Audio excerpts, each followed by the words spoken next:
Okay, yeah. My name is Dave. I'm going to talk about Neon, which is a side project of mine I've been doing for a while, off and on.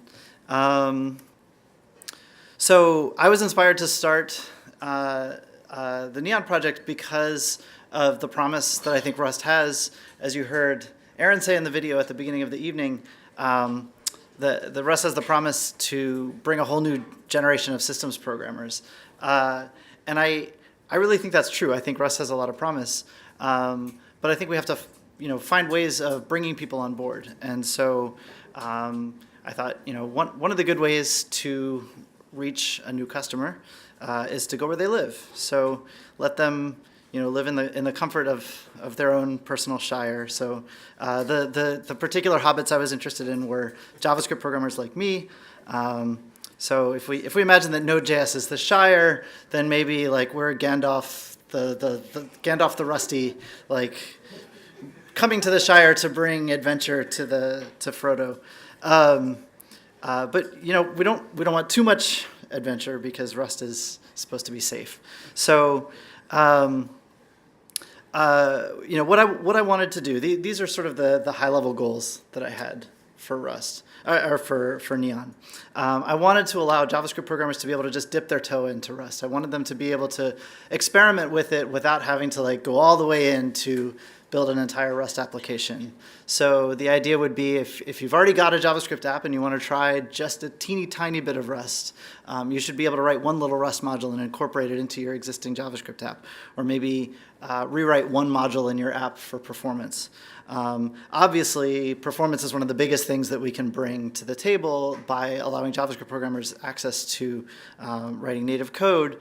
But another thing that's maybe slightly less obvious is, especially if you haven't actually worked with Node before, is it's not always easy to get Node hooked up to some existing native library. And Rust is just so much better than C and C++ as far as the whole cargo experience. So it actually can be another reason that people might want to use Rust in a JavaScript app is they just want access to some existing native library, and it's easier to do that through cargo than it is through the sort of usual means. But it's really important whenever you're building a language bridge. That the activity of building a language bridge is playing with FFIs and playing with usually existing C or C++ APIs that are all fiddling with raw pointers, and so you're writing a whole bunch of unsafe code, and for this whole endeavor to work at all, it's really important that you make sure that the abstraction that you're providing to the user is a safe abstraction. I'm sort of playing with fire by building a language bridge. And so one of the things I wanted to find out was how hard is it to take existing FFI layers and provide a safe layer on top so that kind of key aspect of Rust that's the most important, the hack without fear promise of Rust is preserved. Otherwise, the benefit over using C or C++ is a lot less. The whole point is to have a safe experience. So I've gone, like I said, it's a side project, so I've sort of gone in fits and starts. And really the first thing that I tackled was just making the overall setup experience less painful. Again, if you haven't experienced this before, this won't particularly impress you. You have to know the pain of building native modules in Node. It's really an unpleasant experience. There's like multiple half-documented configuration file formats you have to learn, and it's not pleasant. So I'm just going to show you a quick screencast that gives you a sense of what it's like to get up and running with Neon. I'll try to narrate as we go. This is not exactly practiced. So there's actually a command line tool called Neon that's installed through npm. So you say Neon new and the name. It asks you a few basic questions. This is similar to starting an npm project. So I'm putting in the git repo name. It figures out your author and email. Okay, great. It gives you some basic information about the layout. Okay, now I'm going to intend to cd to the right directory. And you can see it created a few files by default. In particular, the package.json configuration file has just the right things that you need to be able to build the project. It creates a little stub JavaScript entry point, which you can see is requiring a native module. That native module lives inside the native directory where your Rust code is, and it gives you a little stub hello world Rust code to start with. So when you create a new project, it actually works out of the box. And all you do is you type npm install, that builds the project, has to run cargo, it'll do that automatically for you. So that might seem a little weird to a Rust audience, like shouldn't cargo be the primary thing? But we're living in the Shire here, so we're doing things as the hobbits do. So it'll run cargo, it'll build, here we're building Neon, I don't have the fastest computer, we're making the Rust compiler faster all the time. And then all you have to do is node -e require, so this is just basically saying, run my main module. And the main module, all it does is it just calls this little hello function that returns a hello node string. So just a very bare bones hello world. The key point here is just that it's super, super easy to start. It's very similar to the cargo experience of just create a new project. It's got all the basic configuration up and running so that it'll build out of the box. And I wanted that especially for newcomers to feel confident that their time to hello world was going to be minimal. And then from there, they could start tweaking it and playing with it, even without fully understanding it. So let's look a little bit at what that code looks like. You use the Neon crate in your app. It brings in some macros, so that's why you put the macro use in there. Here's the hello function. You'll notice it takes this call object. This is sort of a representation of a JavaScript function activation. So this hello function is basically a Rust implementation of a JavaScript function. And so every time that function is invoked by the JavaScript runtime, it's going to provide some metadata about that particular function activation in this call struct, which is part of the Neon API. And I'm going to create a new JavaScript string. In this case, JS string returns an option just because you could have passed it malformed UTF-8, and I'm being sloppy and unwrapping. In real code, you wouldn't do that. And at some point, before hitting 1.0, I will be using the newer APIs that let you catch panics so that a Rust panic will actually just turn into a JavaScript exception. So you really cannot kill your node process by running Rust. Unless, of course, you use unsafe Rust. So then at the bottom, we have this register module. This is just a way of saying, this is a macro that lets you say at sort of module boot up time. So modules in Node are very dynamic. They're just basically JavaScript values that you can imperatively patch at runtime. And so this is essentially registering some callback code that says that at boot up time, this is the code that's going to initialize the module. And so m.export is really just a shorthand for setting an object property. So we're setting the property with the name hello to our hello function. And so that's saying we're exporting a function called hello that's implemented in Rust.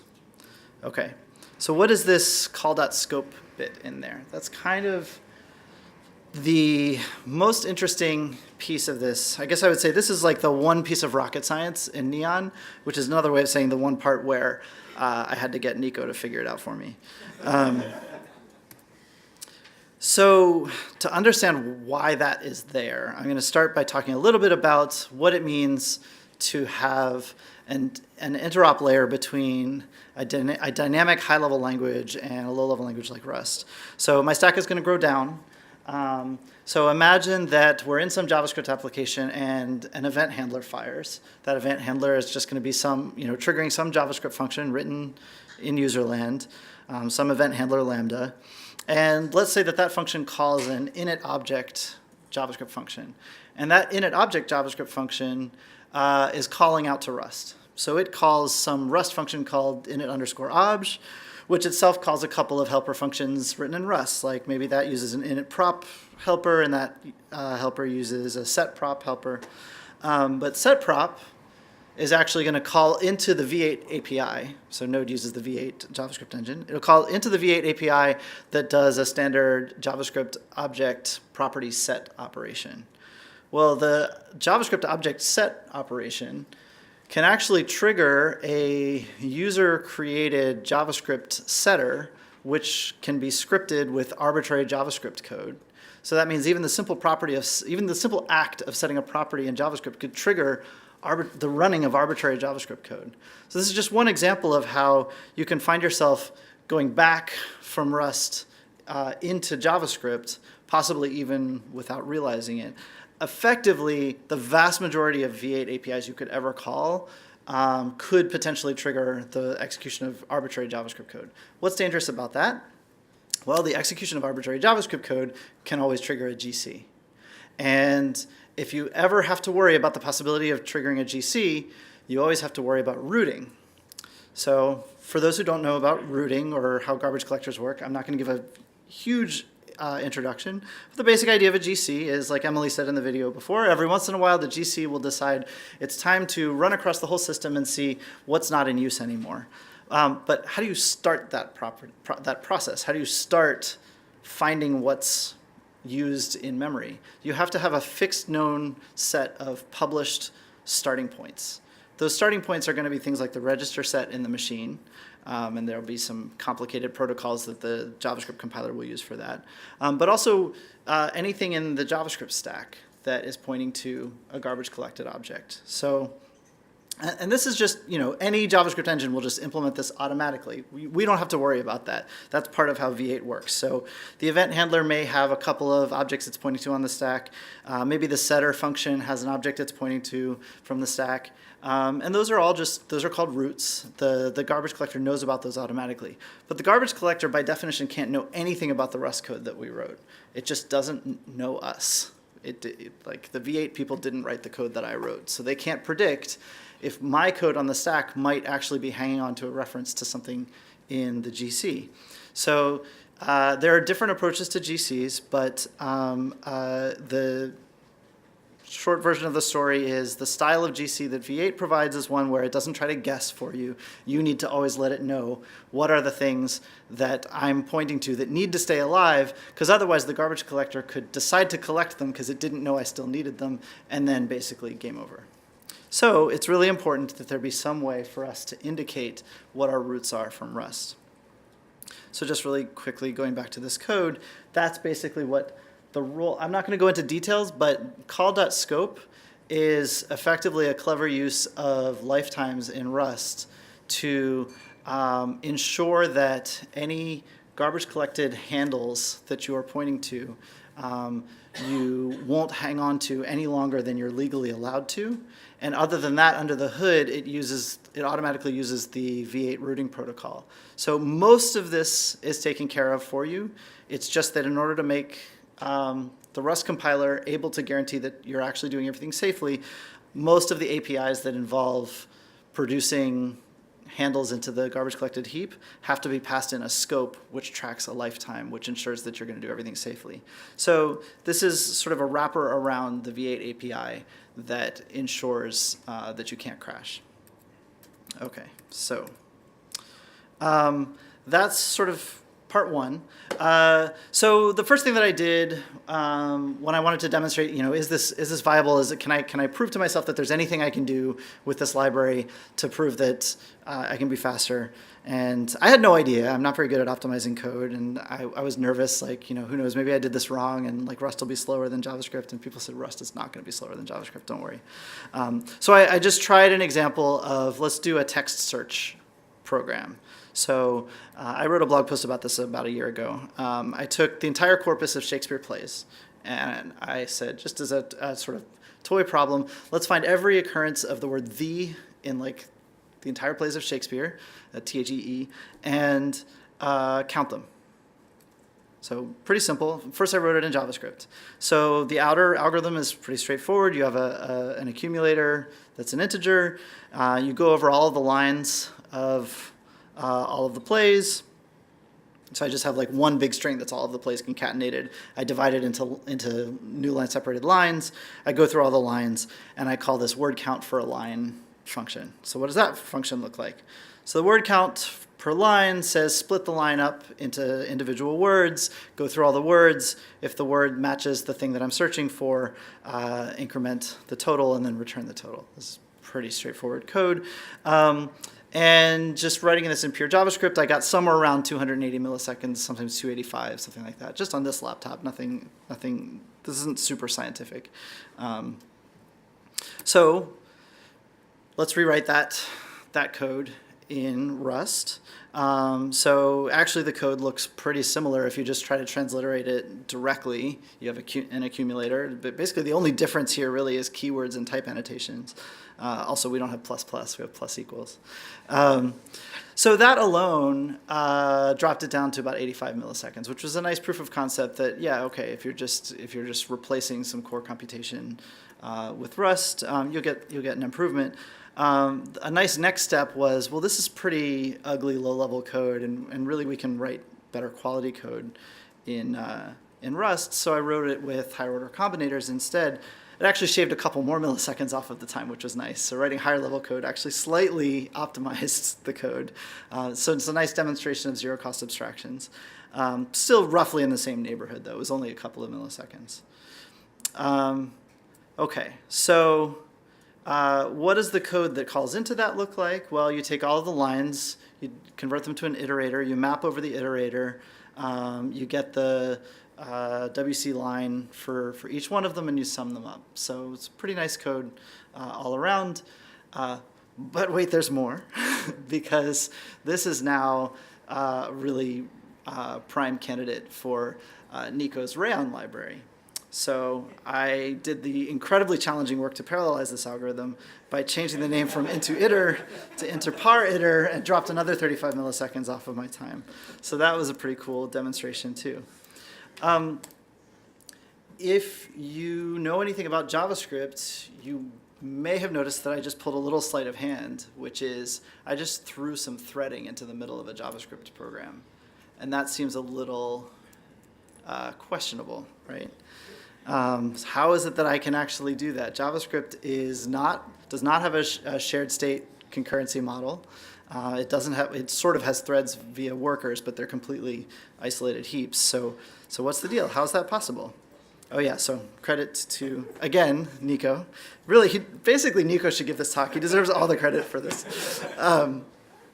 Okay, so the trick here is actually that I didn't show you the outer code that calls into all of this, which is kind of at the outset, in my implementation of the outer JavaScript function, I'm being passed in a binary buffer from JavaScript. I could have done a string, but byte buffers are a little bit more efficient, I think, and it would have worked either way. All the I/O operations in Node can give you either a string or a binary buffer, so it doesn't really matter. So I'm converting it to a JS buffer. This was the first time I ever used the question marks for Neon code, and it makes me really happy. But the key piece here is that the only way that I can get access to the internals of some JavaScript data in Rust is to use the API that sort of opens it up and peeks into the middle of it, and it does that by grabbing a sort of virtual lock. Since JavaScript is single-threaded, you could sort of think of it as already having a GIL that sort of has a global interpreter lock by definition because there's no other threads ever running. But if I could simply enforce via Rust's type system that I can never actually call into anything that could re-enter the JavaScript engine while I'm in Rust land, then I can actually feel confident doing all sorts of crazy Rust things like threading, because I know that nothing I can do, the type system won't allow me to do anything that re-enters the JavaScript engine. So yet again, via conversations with Nico, we use the type system to basically have this grab API that says, I'm going to temporarily get access to the internals of this data structure, provide them as a Rust data structure, and I can go to town with them because I'm not allowed to re-enter the JavaScript engine until the end of this closure. And so as a result, I can take this JavaScript buffer and get out an actual raw buffer of bytes and then do whatever I want with as much parallelism in JavaScript. So the rest was safe because the type system said so. So the next step is class. Okay, in the interest of going fast, I will not go through all of the details of this, but basically you've got things like strings and binary buffers that Node gives you by default, that JavaScript gives you by default, and there's a natural Rust data structure that you want to have access to underneath that. But what you'd really like to be able to do is to create custom data types that can be reflected as JavaScript data that JavaScript can use, but that basically own some custom Rust data type on the inside. And you really want them to follow that same protocol where they own the data, so they're effectively now being managed by V8's garbage collector. And then you want to be able to grab them, use that grab API to get temporary access to look at the internals, and you know that during that grab API, nobody else in the rest of the JavaScript engine could be poking at them, so you can do whatever you want with them. And so the API, or the syntax for doing that is a macro that allows you to declare a class. So I have this pub class JS greeter for, and then name a Rust type. And so what that means is every instance of this JS greeter JavaScript class will actually be carrying around an owned greeter struct. And so you define an init protocol that ensures that you have a properly initialized Rust data structure before JavaScript can ever poke at this thing. And then and that becomes fused into the object creation protocol in JavaScript. So once you have one of these things floating around, you can call methods on it, regular JavaScript methods on it, and you can do, again, this grab API. So you can say, freeze the world, let me look inside this data structure, give me access to the Rust data structure, the greeter, and let me poke at its internals. Okay, so that's roughly where things stand today in the code base. But there's actually still a lot of boilerplate there, and I'm still not happy with the amount of boilerplate in this code. So next I'm going to move on to my hopes and dreams. So like Cinderella, a dream is a wish that my heart makes. So this is what I dream for Neon. What I want to get to is a point where I can just declare have a module macro that lets me really just live inside this kind of domain-specific language whenever I'm writing any JavaScript bindings, and use ECMAScript syntax for talking about things like module exports. So instead of having that register module, I think it's called, instead of doing all that dynamic boilerplate for setting properties, I want to just be able to declaratively say, these are the things that I'm exporting, here's my class, and then more than that, I want all of these argument sort of coercion and checking protocols to be abstracted away with you could think of this sort of like an interface definition language where just putting type annotations should be sufficient to abstract away all of the unwrapping logic and rewrapping logic. So I want to be able to write Rust type annotations on the outside of my function and have that automatically generate all of the runtime coercion logic. So I think the next meeting, somebody's going to be presenting Helix. They've been exploring some of these techniques, so they have some clever ideas for using traits to kind of generically create a protocol to make this work. So I have some optimism that this can be done.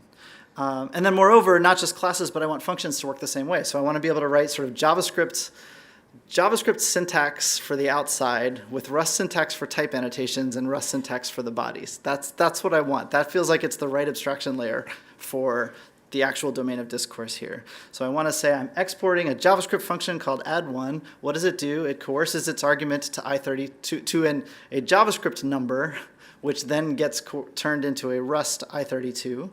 And then I can produce a Rust i32, which then gets rewrapped into a JavaScript number on the outside. So that's what I want. Not there yet, but I think we can get there.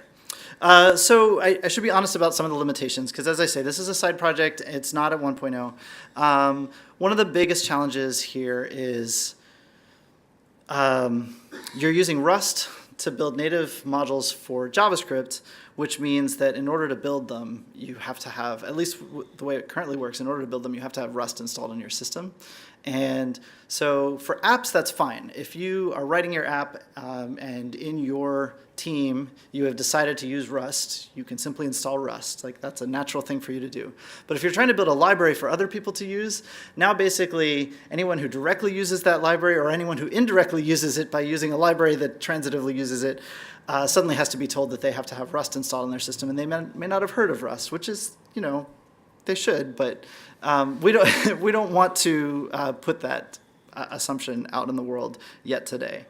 Not until we're like Python 2.7 and exist on every system ever. So, there are ways around this, but they're going to take work. Things like making it easier to build pre-built binaries and to ship pre-built binaries of your library. But there's going to be a lot of work in that. A major limitation here, and we may be able to optimize our way down over time, but I don't think it'll ever be perfect, is that there's a real cost to crossing the boundary. When you're calling from JavaScript into Rust, there's a one-time constant cost that comes with that. So what that means is if you have some routine that you can like shave 2 milliseconds off of its performance, but you're adding 5 milliseconds just to call into Rust, you're going to lose. So generally speaking, you're going to win if what you're doing is paying a one-time cost for the boundary crossing and doing a pretty heavy computation on the Rust side so that the aggregate performance benefit is large enough that it dwarfs the cost of the boundary crossing. So I have had a couple people try to experiment with this and end up making their code slower because they were doing some algorithm that was just going back and forth many, many times between JavaScript and Rust. Another real limitation of the project is that I'm usually starting working on this around 11 p.m. and it's anyone's guess whether I'll actually stay awake long enough to get to the end of a patch. What I would love to get more help. I've had some really awesome help already in the community, small but really impressive community. But I'm always happy to get more help. So that's it. This is the URL where you can find it, and that's all I got. But I'm happy to talk to people more offline. Thanks very much.